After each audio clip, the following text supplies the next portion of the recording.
Hello दोस्तों, कैसे हैं आप सब। उम्मीद करता हूँ आप सब अच्छे होंगे। शुरू करते इसी के साथ आज एक और सच्ची भूतिया घटना और कहानी को। इससे पहले अगर आप इस कहानी का आनंद लेना चाहते हैं तो इसे अंत तक जरूर देखें बिना स्किप कर।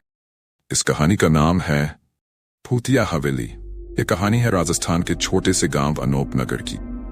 सुबह का समय, सभी लोग अपने दिनचर्या में व्यस्त हैं और सभी लोग शाम होने से पहले ही अपने घर में आ जाते हैं, क्योंकि इस गांव के बीचों बीच एक हवेली है जिसे सब भूतिया हवेली कहते। सबका ये मानना है कि यहाँ बहुत सारी आत्माएं रहती। शाम होते ही इस भूतिया हवेली से बच्चे के रोने की आवाज आती है और एक मां जो अपने बच्चे को चुप कराती है। तो आधी रात होते ही दर्दनाक चीखें चिल्लाने की आवाज, हमें बचाओ इस आग से। और ऐसा हर दिन होता। ये बच्चे की रोने की आवाज और आग से बचाओ, ये आवाजें रोज सुनाई देती।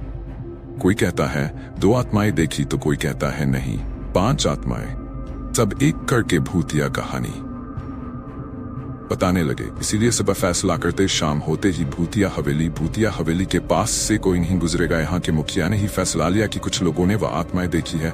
हम नहीं चाहते कि वो हमें नुकसान पहुंचाए, तो हमें अपना बचाव खुद करना हो। एक बुजुर्ग बाबा बैठक से उठ के बताते हैं, उस हवेली में 2 नहीं 5 जन ही पूरे 7 आत्माएं हैं। उस भूतिया हवेली में कई सालों पहले एक परिवार उसमें आग लगन से मर गए थे। कैसे वो आग लगी या किसने वो आग लगाया, कुछ पता नहीं चला। उस भूतिया हवेली का एक व्यक्ति बचा और वह भी पागल बन के घूम रहा है। वह हवेली जल के पूरी तरह काली हो गई। तब से यह भूतिया हवेली की कहानी सुन के सभी लोग यही फैसला लेते हैं, हम शाम में वहां कोई नहीं जाएगा। भी लोग उस बुजुर्ग बाबा की बात मानते हैं। ऐसे ही इस गांव में चलता हम कुछ समय बाद एक किसान देर रात से अपनी खेती के रखवाली कर रहा था, क्योंकि उसके खेत में काफी चोरी हो रही थी। तो जब वहां से गुजरता है तो उससे काफी देर हो जाती है और वह सोचता है हवेली के रास्ते से चला जाता हूँ, मगर शायद यह उसका काफी गलत फैसला था। अब ऐसे आगे बढ़ता 4 डाकू उसे लूट के मार देते हैं और गांव में अफवाह फैलाते हैं कि यह काम उस भूतिया हवेली के आत्माओं का है। इससे उस भूतिया हवेली का खौफ और बढ़ जाता है और यह 4 डाकू सोचते हैं ऐसे ही भूत की कहानी भूतिया कहानी से सब में डर फैला देंगे, ऐसे ही अफवाह फैला देंगे। अब से ऐसा ही करेंगे हम। और अगले रात जब उन्हें रात को कोई नहीं मिलता तो वह उस हवेली में घुस जाते हैं। उन 4 साथियों में से एक चोर किया। दोस्तों, कैसे गुजारा चलेगा। तभी उनमें से एक डाकू कहता है, गाना बजाओ ना।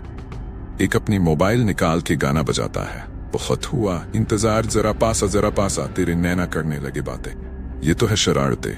वैसे ही गाना बंद हो जाता है और उस भूतिया हवेली में एक बुजुर्ग आत्मा कहती है, बहुत दिन हो गए मांस नहीं खाया, अब मजा आएगा।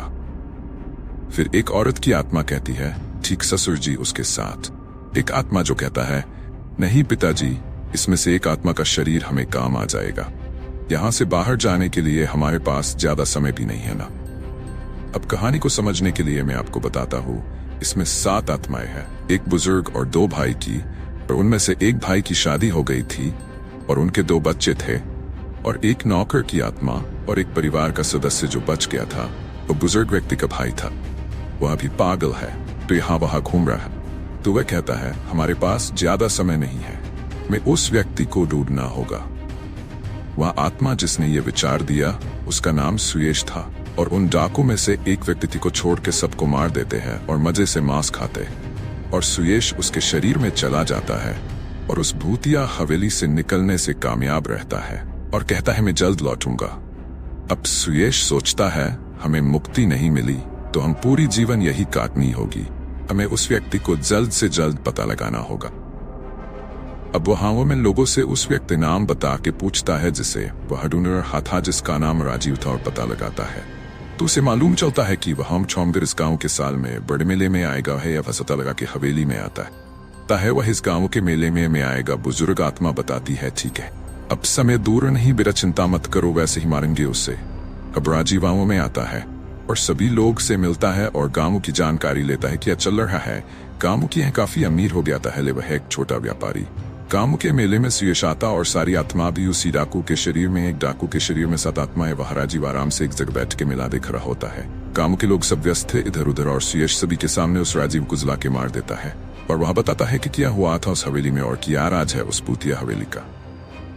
सुबह का समय था, सब लोग व्यस्त थे अपने दिनचर्या में। हमें पता लगा कि एक व्यक्ति बाहर से दवाई ला रहा है जो गांव की खेती के लिए काफी फायदेमंद है, मगर मुगलत थे। वो रासायनिक तत्व थे जिनसे फसल और बाद हो जाती तो जो गांव ने पैसे दिए थे जोड़ के उस दवाई के लिए हम उन्हें बताने जा रहे थे, मगर शाम होते ही हमारे घर के बच्चे रोने लगे जैसे कुछ बुरा होने वाला है, और उनकी माँ उन्हें चुप कराती क्योंकि हमने बहस की थी छोटे व्यापारी राजीव से और धमकी भी दी अचानक, यह तुम सब यहाँ नहीं कर सकते। हमने रोकने की कोशिश की मगर उसने रात होते ही हमें आग लगा के मार दिया। हमने किसी तरह आपको तो बचा लिया मगर खुद को नहीं बचा सके, और उसको हमने अपने गांव से तो भागा दिया, मगर वह रासायनिक तत्व दूसरे गांव में बेच के अमीर हो गया और वहां के गांव बर्बाद हो गए। अब गांव के लोगों को ये मालूम चलता है, काफी निराश होते हैं कि हमने पता करने की कोशिश भी नहीं की, बस यही सोचते रहे बस एक घटना है। अब वह सारी आत्माएं एक एक करके उस डाकू के शरीर से निकलती है और धीरे धीरे सबको मुक्ति मिल जाती, मगर सुयेश आखिरी समय में उस डाकू को मार देता है। उम्मीद करता हूं ये कहानी आपने पूरी देखी होगी और इसे एंजॉय किया हो।